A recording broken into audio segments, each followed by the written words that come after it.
പാവിത്രത്തിൻ്റെ ഒരു അപ്കമിങ് എപ്പിസോഡിലേക്ക് എല്ലാവർക്കും സ്വാഗതം. അങ്ങനെ കൺമണിയെ പെണ്ണു കാണാനായി ഒരു ചെറുക്കനും ഫാമിലിയും വരുന്നുണ്ട് എന്നറിഞ്ഞതും വിക്രം അതിനുള്ള ഒരുക്കങ്ങളെല്ലാം ചെയ്യുന്നുണ്ട്. പിന്നീട് കൺമണിയെ ഒരു പുതുമണവാട്ടിയെ പോലെ ഒരുക്കാനായി അവരുടെ ഫ്രണ്ട്സും വരുന്നുണ്ട്. കൺമണിയെ ഒരുക്കി കഴിഞ്ഞപ്പോൾ അവർ ഫ്രണ്ട്സൊക്കെ പറയുന്നുണ്ട്, കൺമണി നിന്നെ കാണാൻ ഇപ്പോൾ ഒരു പുതുപ്പെണ്ണിനെ പോലെ തന്നെ ഉണ്ട് കേട്ടോ, നീ അടിപൊളിയായിരിക്കുന്നു എന്ന് പറയുന്നു. ഒരു നാണം കൊണ്ട് കൺമണി ചിരിക്കുന്നുണ്ട്. എല്ലാം കൺമണിയുടെ അഭിനയമാണ്. അങ്ങനെ പെണ്ണ് കാണാനായി ചെറുക്കനും കൂട്ടരും വരുന്നുണ്ട്. വിക്രം അവരോട് സംസാരിക്കുന്നുണ്ട്.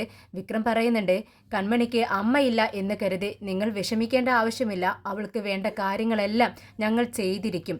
പെൺകുട്ടിക്ക് 100 പവനും ചെറുക്കന് ഒരു കാറും പിന്നെ നിങ്ങൾക്കായി ഒരു ഫ്ലാറ്റും ഞങ്ങൾ പണിയിച്ചു തരുമെന്ന് പറയുന്നു. ഇത് കേട്ടതും ചെറുക്കനും കൂട്ടർക്കും ഫാമിലിക്കും നല്ല സന്തോഷമാവുന്നുണ്ട്. പിന്നെ കൺമണിയുടെ അച്ഛനാണെങ്കിൽ അതിലേറെ സന്തോഷം വിക്രമിൻ്റെ ഈ വാക്കുകൾ കേട്ട്. എന്നാൽ മറുവശത്ത് നമ്മുടെ കൺമണി തന്നെ കൺമണിയുടെ വിവാഹാലോചന മുടക്കാനുള്ള എല്ലാ തയ്യാറെടുപ്പുകളും ചെയ്തുകൊണ്ടിരിക്കുകയാണ്. അവൾ ചെറിയൊരു ഫോണിലേക്ക് പുതിയൊരു സിം കാർഡ് ഇട്ട് ചെറുക്കന് വിളിക്കുന്നുണ്ട്. ചെറുക്കൻ ഫോൺ എടുക്കുന്നില്ല. പിന്നെയും വീണ്ടും വിളിക്കുന്നുണ്ട് കൺമണി. രണ്ടാമതും കോൾ വരുന്നത് കണ്ട് പെട്ടെന്ന് കോൾ അറ്റൻഡ് ചെയ്യാണ് ചെറുക്കൻ. ഹലോ എന്ന് ചോദിക്കുമ്പോൾ നിങ്ങളോട് എനിക്ക് സംസാരിക്കാനുണ്ടെന്ന് പറയുന്നു. അങ്ങനെ ചെറുക്കൻ പറയുന്നുണ്ട്, ഇപ്പോൾ സംസാരിക്കാൻ പറ്റത്തില്ല, ഞാൻ വേറൊരു സ്ഥലത്താണ്, എനിക്കിപ്പോൾ സംസാരിക്കാൻ തീരെ താല്പര്യമില്ലെന്ന് പറയുന്നു. ഉടനെ തന്നെ കൺമണി ചോദിക്കുന്നുണ്ട്, നിങ്ങളൊരു പെൺകുട്ടിയെ കാണാൻ വേണ്ടി വന്നിരിക്കുകയല്ലേ, വിവാഹാലോചനയ്ക്ക് വേണ്ടി വന്നിരിക്കുകയല്ലേ, എനിക്കറിയാമെന്ന് പറയുന്നു. ഇത് കേട്ടതും ചെറുക്കനൊന്ന് ഞെട്ടുന്നുണ്ട്. എങ്ങനെ അറിയാം ഈ പെൺകുട്ടിക്ക് താൻ ഇവിടെ ഉള്ളത് എന്നുള്ളതാണ് അവൻ ചിന്തിക്കുന്നത്. പെട്ടെന്ന് ചോദിക്കുന്നുണ്ട്, എന്താ നിങ്ങൾക്ക് പറയാനുള്ളത്? എനിക്ക് നിങ്ങളോടൊരു പ്രധാനപ്പെട്ട കാര്യം, നിങ്ങളുടെ കാണാൻ വന്ന ആ പെൺകുട്ടിയെക്കുറിച്ച് ഒരു പ്രധാനപ്പെട്ട കാര്യം എനിക്ക് പറയാനുണ്ട്. പക്ഷേ നിങ്ങൾ അവിടെ ഇരിക്കുന്ന സ്ഥലത്ത് നിന്നും മാറി, നിങ്ങളോട് എനിക്ക് തനിയാണ് സംസാരിക്കാനുള്ളത്, മാറി നിൽക്കാമോ, മാറി സംസാരിക്കാമോ എന്ന് ചോദിക്കുകയാണ്. ഉടനെ തന്നെ ആ ചെറുക്കൻ അച്ഛനോട് പറയുന്നുണ്ട്, അച്ഛാ എനിക്ക് പ്രധാനപ്പെട്ട ഒരു കോള് വന്നിട്ടുണ്ട്, ഞാൻ ഇപ്പോൾ ഒരു 5 മിനിറ്റ് ഞാൻ സംസാരിച്ചിട്ട് വരാമെന്ന് പറയുന്നു. അച്ഛൻ പെട്ടെന്ന് വരണമെന്ന് പറയുന്നു. അങ്ങനെ ആ ചെറുക്കൻ അവിടെ നിന്ന് മാറി നിന്ന് സംസാരിക്കുകയാണ്. ഇനി പുറത്തേക്ക് ഇറങ്ങിയതും ആ ചെറുക്കൻ നിങ്ങൾ ആരാണ് സംസാരിക്കുന്നതെന്ന് ചോദിക്കുന്നുണ്ട്. കൺമണിയുടെ ഒരു ഫ്രണ്ടാണെന്നാണ് പറയുന്നത്. കൺമണി തന്നെയാണ് സംസാരിക്കുന്നത്. ഉടനെ തന്നെ അവനോട് പറയുന്നുണ്ട്, എനിക്ക് നിങ്ങളോട് പറയാനുള്ളത് പ്രധാനപ്പെട്ട കാര്യമാണ്. ഈ കൺമണി എന്ന് പറയുന്നത് അത്ര ശരിയായിട്ടുള്ള ആളൊന്നുമല്ല. അവിടെ നിൽക്കുന്ന ആ വിക്രമും കൺമണിയും തമ്മിൽ എന്തോ ഒരു ബന്ധമുണ്ട്. കൺമണിയുടെ വിവാഹം നടത്താൻ വിക്രമിന് ഒട്ടും തന്നെ താല്പര്യമില്ല. പിന്നെ കുറച്ചെങ്കിലും താല്പര്യം കൺമണിക്കാണ്. ആ ഒരു കൺമണിയുടെ താല്പര്യം കൊണ്ട് തന്നെയാണ് നിങ്ങൾ ഇവിടെ പെണ്ണ് കാണാനായിട്ട് വന്നിരിക്കുന്നത്. ഇനി നിങ്ങൾ തമ്മിലുള്ള വിവാഹം ഉറപ്പിച്ചാലും കല്യാണ പന്തലിൽ വന്ന് ഈ വിക്രം പെണ്ണിനെ ഇറക്കിക്കൊണ്ടുപോയാൽ നിങ്ങൾ നാണം കെടത്തില്ലേ? ഈ വിക്രം എന്ന് പറഞ്ഞാൽ ഈ നാട്ടിലെ വലിയ റൗഡിയാണ്, നിങ്ങൾക്കതറിയാമോ എന്ന് ചോദിക്കുകയാണ്. ഇത് കേട്ടതും ചെറുക്കൻ ആകെ പേടിയാവുന്നുണ്ട്. ചെറുക്കൻ പറയുന്നുണ്ട്, ദേ എൻ്റെ വീട്ടുകാരെ നാണം കെടുത്തരുത്, എൻ്റെയും നാണം കെടുത്തരുത്, എനിക്കെൻ്റെ ഫാമിലിയാണ് വലുത്, എൻ്റെ ജോലിയും എന്ന് പറഞ്ഞുകൊണ്ട് കോള് കട്ട് ചെയ്യുകയാണ്. കോള് കട്ടാക്കിയതും കൺമണി ചിരിക്കുന്നുണ്ട്. എന്തായാലും വിവാഹം നടക്കില്ലെന്ന് അവൾക്ക് ഉറപ്പായി. ചെറുക്കൻ്റെ ഫാമിലിയോട് വിക്രം സംസാരിച്ചു കൊണ്ടിരിക്കുകയാണ്.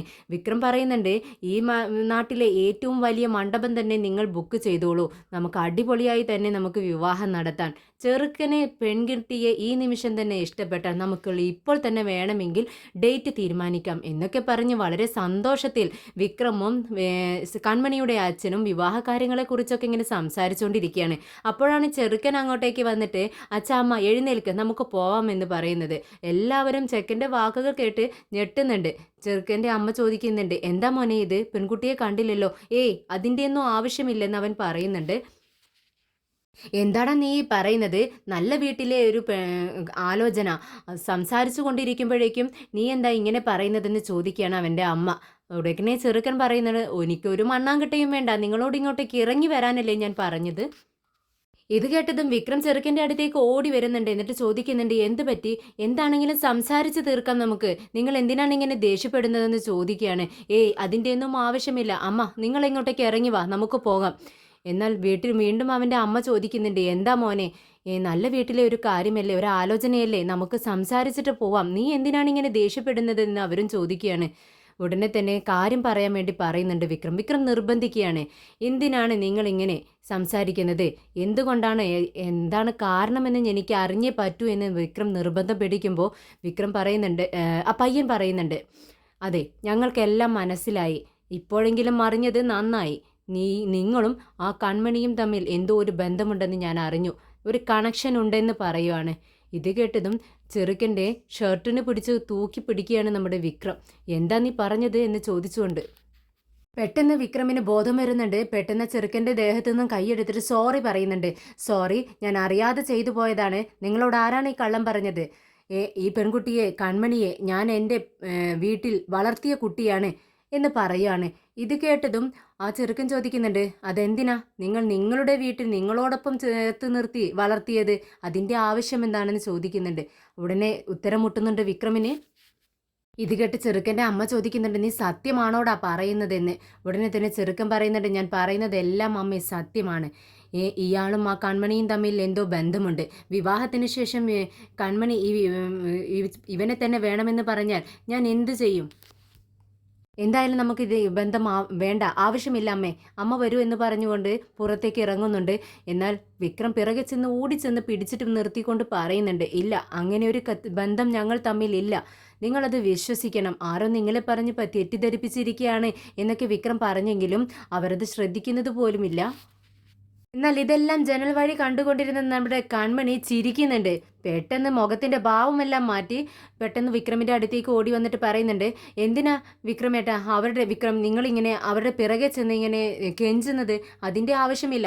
ഇപ്പൊ തന്നെ എന്നെ സംശയിക്കുന്ന ഒരുത്തൻ്റെ തലയിൽ എന്നെ കെട്ടിവെച്ചാൽ അവൻ്റെ കൂടെ ഞാൻ സന്തോഷമായി ജീവിക്കുമെന്ന് നിങ്ങൾ വിചാരിക്കുന്നുണ്ടോ? നിങ്ങൾ ഈ വിവാഹത്തിന് സമ്മതിച്ചാലും ഞാൻ സമ്മതിക്കില്ല. എനിക്കിതിൻ്റെ ആവശ്യമില്ല എന്ന് പറഞ്ഞുകൊണ്ട് കൺമണി അകത്തേക്ക് ദേഷ്യം അഭിനയിച്ചുകൊണ്ട് കയറി പോകുന്നുണ്ട്. എന്നാൽ ഇതെല്ലാം കണ്ടുകൊണ്ട് കൺമണിയുടെ അച്ഛന് ഒരുപാട് വിഷമം തോന്നുന്നുണ്ട്. കരയുന്നുണ്ട് അദ്ദേഹം. വേദ ഇങ്ങനെ ലാപ്ടോപ്പിൽ നോക്കിക്കൊണ്ടിരിക്കുകയാണ്. പെട്ടെന്നാണ് കോളിംഗ് ബെൽ അടിക്കുന്ന സൗണ്ട് കേൾക്കുന്നത്. വേദ ചെന്ന് ഡോറ് തുറന്നു നോക്കുകയാണ്. പെട്ടെന്നാണ് പുറത്തു നിൽക്കുന്ന വിക്രമിനെ കാണുന്നത്. വിക്രമിനെ കണ്ടതും വേദയ്ക്ക് ദേഷ്യം വരുവാണ്. രണ്ടുപേരും അല്പസമയം അങ്ങനെ നോക്കി നിൽക്കുന്നുണ്ട്. ഉടനെ വിക്രം ചോദിക്കുന്നുണ്ട്, ഞാൻ അകത്തേക്ക് കയറണോ, എന്താ വേണ്ടതെന്ന് ചോദിക്കുകയാണ്. ഉടനെ തന്നെ വേദ പറയുന്നുണ്ട്, എല്ലാം എൻ്റെ തലയിലെഴുത്തല്ലേ, വാ കയറി വാ എന്ന് പറഞ്ഞ് അകത്തേക്ക് കയറി ചെന്ന് സെറ്റിയിലിരിക്കുന്നുണ്ട് വേദ. ഉടനെ വിക്രം ചോദിക്കുന്നുണ്ട്, എവിടെ സുഡർമോൾ ഇവിടെ ഇല്ലേ? അവൾ ഫ്രഷ് ആയിക്കൊണ്ടിരിക്കുകയാണെന്ന് വേദ പറയുന്നുണ്ട്. എവിടെ വിജയമ്മ എന്ന് ചോദിക്കുകയാണ്. വിജയമ്മ മോളോടൊപ്പം ഉണ്ടെന്ന് വേദ പറയുന്നുണ്ട്. പിന്നീട് വിക്രം വീണ്ടും ചോദിക്കുന്നത്, എവിടെ നമ്മുടെ ഡോക്ടർ? നിനക്കെന്താ ഇതൊക്കെ അറിയേണ്ട ആവശ്യമെന്ത്? ചൂടായിക്കൊണ്ട് ദേഷ്യത്തോടെ വേദ ചോദിക്കുന്നുണ്ട്. വിക്രം ഇത് കേട്ട് വേദയൊന്ന് നോക്കുന്നുണ്ട്. പെട്ടെന്ന് വിക്രം തിരിഞ്ഞ് നടക്കാൻ ശ്രമിക്കുന്ന സമയത്ത് വേദ ചോദിക്കുന്നുണ്ട്, എന്താ എന്താ നമ്മുടെ അമ്മ മനസ്സിൽ വിചാരിച്ചിരിക്കുന്നത് എന്ന് ചോദിക്കുകയാണ്. ഉടനെ വിക്രം ചോദിക്കുന്നുണ്ട്, അമ്മയോ? ഏതമ്മ? അമ്മ തന്നെ, നിന്റെ അമ്മ എന്ന് പറയുവാണ്. ഇത് കേട്ടതും വിക്രം ചോദിക്കുന്നുണ്ട്, ഓ, എൻ്റെ അമ്മ നിന്റെ അമ്മ കൂടിയാണോ? ഇതേ, നിന്റെ വിളച്ചിലൊന്നും എൻ്റെ അടുത്ത് എടുക്കണ്ട. നീ എന്താ വിചാരിച്ചു വെച്ചിരിക്കുന്നത്? മറ്റുള്ളവരെയെല്ലാം എൻ്റെ അടുത്തേക്ക് വിട്ട് നീ അത് കണ്ട് ആസ്വദിച്ച് നിൽക്കുവാണോ എന്ന് വേദ ചോദിക്കുന്നുണ്ട്. ഉടനെ വിക്രമിന് ദേഷ്യം വരുന്നുണ്ട്. വിക്രം പറയുന്നുണ്ട്, ദേ, മര്യാദക്ക് സംസാരിക്കണം, എനിക്കതിൻ്റെ ആവശ്യമില്ല. ആവശ്യമില്ലാത്ത പഴിയെല്ലാം എൻ്റെ മേൽ ചാരി വെച്ചാലുണ്ടല്ലോ എൻ്റെ സ്വഭാവം തന്നെ മാറുമെന്ന് വിക്രം പറയുന്നുണ്ട്. നീ തന്നെയാണ് ഓരോ കാര്യങ്ങളും പറഞ്ഞ് നിന്റെ അമ്മയെ എൻ്റെ അടുത്തേക്ക് വിടുന്നത്.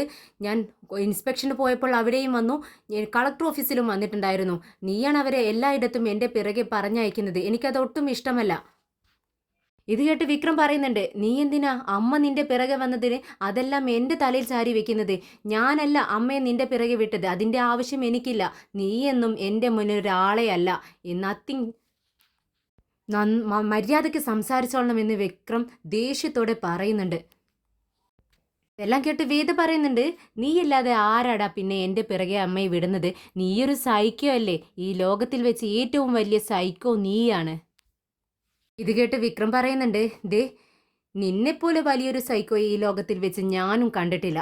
എൻ്റെ അമ്മയെ ഞാനാണ് പറഞ്ഞ് നിന്റെ അടുത്തേക്ക് വിട്ടതെന്ന് അമ്മ നിന്നോട് പറഞ്ഞോ? എന്തിനാടി നീ എന്നെ ഇങ്ങനെ ശല്യം ചെയ്യുന്നത്? നീ എന്തിനാ വലിയ അധികാരത്തോടെ എന്നെ എടിയ പൊടി എന്നൊക്കെ വിളിക്കുന്നത്? മര്യാദയ്ക്ക് സംസാരിക്കണമെന്ന് വേദ പറയുന്നുണ്ട്. ഉടനെ വിക്രം പറയുന്നുണ്ട്, ദേ, തിരിച്ച് ഇങ്ങോട്ട് മര്യാദ തന്നാൽ അത് തിരിച്ച് അങ്ങോട്ട് തരാനും എനിക്കറിയാം. നീ എത്ര വലിയ ആളായിരുന്നാലും കളക്ടർ ആയിരുന്നാലും നീ കുപ്പ തന്നെ അടി. കുപ്പയെ കുപ്പ അല്ലാതെ വേറെ എന്താ ഞാൻ വിളിക്കുക എന്ന് വിക്രം ചോദിക്കുകയാണ്. ഇത് കേട്ട് വേദയ്ക്ക് ദേഷ്യം വരുന്നുണ്ട്. അതെ, ഞാൻ കുപ്പയാണ്. അങ്ങനെയാണെങ്കിൽ നീ അഴുക്ക് ചാലാണ്. മനസ്സ് നിറയെ അഴുക്ക് നിറഞ്ഞിട്ടുള്ള ഒരു അഴുക്ക് ചാലാണ് നീ. അതുകൊണ്ട് നിനക്ക് എന്നെപ്പറ്റി പറയാനുള്ള ഒരു അധികാരവും ഇല്ലെന്ന് വേദ പറയുന്നു. നിന്റെ അമ്മ നീ പറഞ്ഞിട്ട് തന്നെയാണ് എൻ്റെ അടുത്ത് വന്ന് സംസാരിച്ചതെന്ന് എനിക്കറിയാം. അത് പ്രത്യേകിച്ച് വേറെ ആരും എനിക്ക് പറഞ്ഞു തന്നിട്ട് വേണ്ട. അതിനുള്ള ബുദ്ധിയൊക്കെ എനിക്കുണ്ട്. ഇത്രയും കാലം നീ നിന്റെ അമ്മ പറഞ്ഞതനുസരിച്ച് തന്നെയല്ലേ ജീവിച്ചിട്ടുള്ളത്. നീ പറയുന്നത് പോലെയാണ് നിന്റെ അമ്മ കേൾക്കുന്നത്. ഇനി മേലാൽ അവർ വന്ന് എന്നോട് സംസാരിച്ചാൽ അതിൻ്റെ ഭവിഷ്യത്ത് നിനക്കായിരിക്കുമെന്ന് പറയുന്നു. എൻ്റെ അമ്മ നിന്നോട് വന്ന് സംസാരിച്ചതും ഞാനും തമ്മിൽ ഒരു ബന്ധവുമില്ലെന്ന് വിക്രം തുറന്നു പറയുന്നുണ്ട്. ഇത് കേട്ട് വേദയ്ക്ക് ദേഷ്യം വരുന്നുണ്ട്. നീ കള്ളം പറയണ്ട, എനിക്ക് നിന്റെ സ്വഭാവം അറിയാവുന്നവനല്ലേ, നിന്നെ ഞാൻ കണ്ടിട്ടുള്ളവനല്ലേ. എന്തായാലും ഇനി മേലാൽ അമ്മ എൻ്റെ അടുത്ത് വന്ന് സംസാരിക്കരുത്. നീ ചെന്ന് വേറൊരു വിവാഹം കഴിക്കടാ. ഞാൻ നീയും തമ്മിൽ ഇപ്പോൾ ഒരു ബന്ധവുമില്ലല്ലോ. പിന്നെ എന്തിനാ അമ്മയെ വിട്ട് എന്നെ എങ്ങനെ ശല്യപ്പെടുത്തുന്നത് നീ? നീ ചെന്ന് വിവാഹം കഴിക്കും. നിന്റെ അമ്മയോട് പറ നിനക്കൊരു വിവാഹം വേണമെന്ന്. നീ എന്നെ ഉപേക്ഷിച്ചപ്പോൾ ഞാൻ കണ്ടില്ലേ വേറെ ലൈഫ് തിരഞ്ഞെടുത്തു.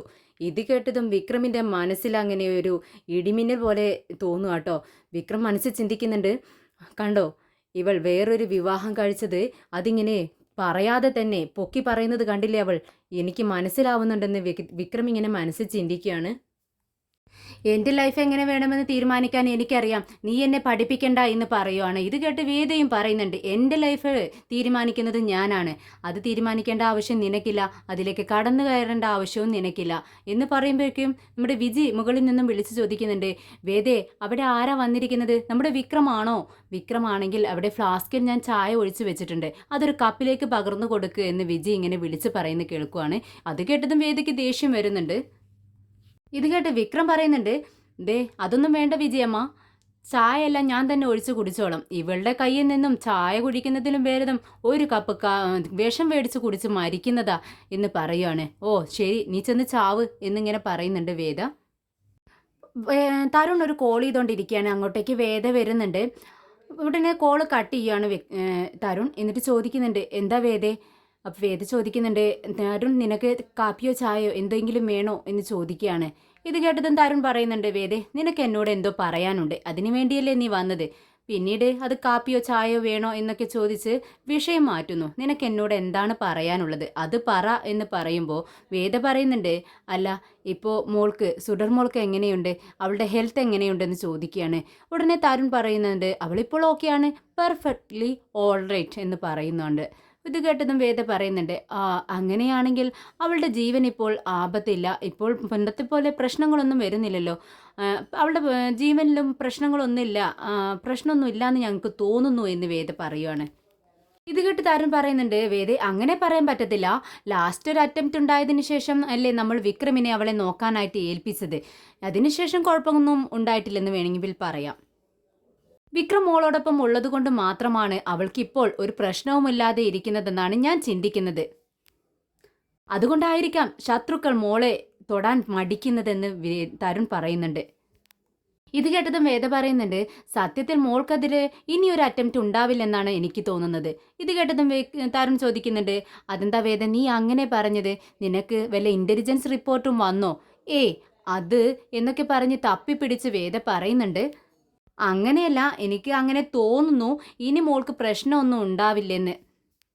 അല്ല ഇത് കേട്ട് തരുൺ പറയുന്നുണ്ട്, എന്നാൽ എൻ്റെ മനസ്സ് പറയുന്നു മോൾക്ക് ആപത്തൊന്നും ഇല്ലാതിരിക്കുന്നത് വിക്രം കാരണം മാത്രമാണെന്ന്. ഇത് കേട്ടതും വേദ പറയുന്നുണ്ട്, തരുൺ ഞാൻ എന്താണ് പറയാനിരിക്കുന്നതെന്ന് നീയൊന്ന് കേൾക്ക്. ഇത് കേട്ടതും തരുൺ പറയുന്നുണ്ട്, നീ പറയാനുള്ള കാര്യം എന്തായാലും അത് സ്ട്രെയിറ്റ് ആയിട്ട് പറയ്, ചുറ്റി വളയ്ക്കാതെ സ്ട്രെയിറ്റ് ആയിട്ട് പറയ് എന്ന് വേദ എന്ന് പറയുവാണ്. ഉടനെ വേദ പറയുന്നുണ്ട്, വിക്രം തരുൺ ഇനി മുതൽ വേദയ്ക്ക് മോൾക്ക് പോലീസ് പ്രൊട്ടക്ഷൻ മാത്രം മതി. ഇനി വിക്രമിൻ്റെ പ്രൊട്ടക്ഷൻ ഇനി ആവശ്യമില്ല മോൾക്ക്. അതാണ് എനിക്ക് തോന്നുന്നത്. അവൻ്റെ മുഖം കാണുമ്പോൾ തന്നെ എനിക്ക് ദേഷ്യം വരുന്നു തരുൺ. ശരി, അങ്ങനെ അവനോട് വരണ്ടാമെന്ന് പറയാം അല്ലേ വേദ എന്ന് തരുൺ ചോദിക്കുകയാണ്. അതെ വരണ്ട എന്ന് പറയാം, ഞാൻ തന്നെ പറഞ്ഞോളാം എന്ന് വേദ പറയുമ്പോൾ തരുൺ ചോദിക്കുന്നുണ്ട്, അവൻ പോയതിനു ശേഷം മോൾക്ക് എന്തെങ്കിലും ഒരാപത്ത് വന്നാൽ, മോൾക്കെതിരെ ഒരു അറ്റംപ്റ്റ് നടന്നാൽ നീ എന്ത് ചെയ്യും? ഉടനെ വേദ പറയുന്നുണ്ട്, ഇല്ല അങ്ങനെ ഉണ്ടാവില്ലെന്ന് ഞാൻ ഉറപ്പ് തരാം, എനിക്കറിയാം മോൾക്ക് ഇനി ഒരു പ്രശ്നവും ഉണ്ടാവില്ല. വേദ നീ പറയുന്നത് പോലെ മോൾക്കെതിരെ നടക്കുന്ന അറ്റംപ്റ്റ് വീണ്ടും ഉണ്ടായാൽ ഇനി എന്ത് ചെയ്യും? വിക്രം പോയതിനു ശേഷം അങ്ങനെ ഒരു പ്രശ്നമുണ്ടായാൽ നീ എന്ത് ചെയ്യും വേദേ എന്ന് ചോദിക്കുമ്പോൾ വേദ ഒന്നും മിണ്ടാതെ നിൽക്കുന്നുണ്ട്. ഉടനെ തരുൺ പറയുന്നുണ്ട്, വേദേ ഞാൻ പറയുന്നത് നീ ഒന്ന് കേൾക്ക്. എൻ്റെ അഭിപ്രായത്തിൽ മോൾക്ക് എതിരെ ഇനിയും അറ്റംപ്റ്റ് ഉണ്ടാകാം. അതുകൊണ്ട് തന്നെ അവൾ ആപത്തിലാണ്. അതുകൊണ്ട് വിക്രമിനെ അങ്ങനെയൊന്നും പറഞ്ഞയക്കാൻ പറ്റത്തില്ല. ഉടനെ വേദയ്ക്ക് ദേഷ്യം വരുന്നുണ്ട്. വേദ പറയുന്നുണ്ട്, തരുൺ നീ എന്താ ഞാൻ പറയുന്നത് അനുസരിക്കാത്തത്?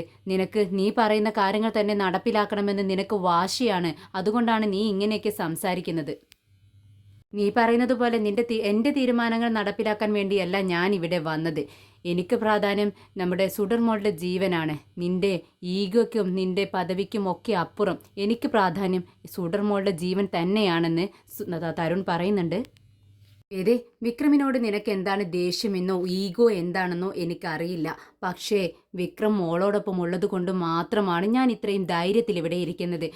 നിനക്കറിയാലോ, ഞാൻ എൻ്റെ കരിയറും എൻ്റെ ജോലിയെല്ലാം വിട്ട് ഞാൻ ഇവിടെ ഇരിക്കുന്നത് എന്തുകൊണ്ടാണ്? സുഡർമോൾക്ക് വേണ്ടി മാത്രമാണ്, നിനക്ക് വേണ്ടിയല്ല എന്ന് നിനക്ക് നന്നായിട്ട് അറിയാമല്ലോ.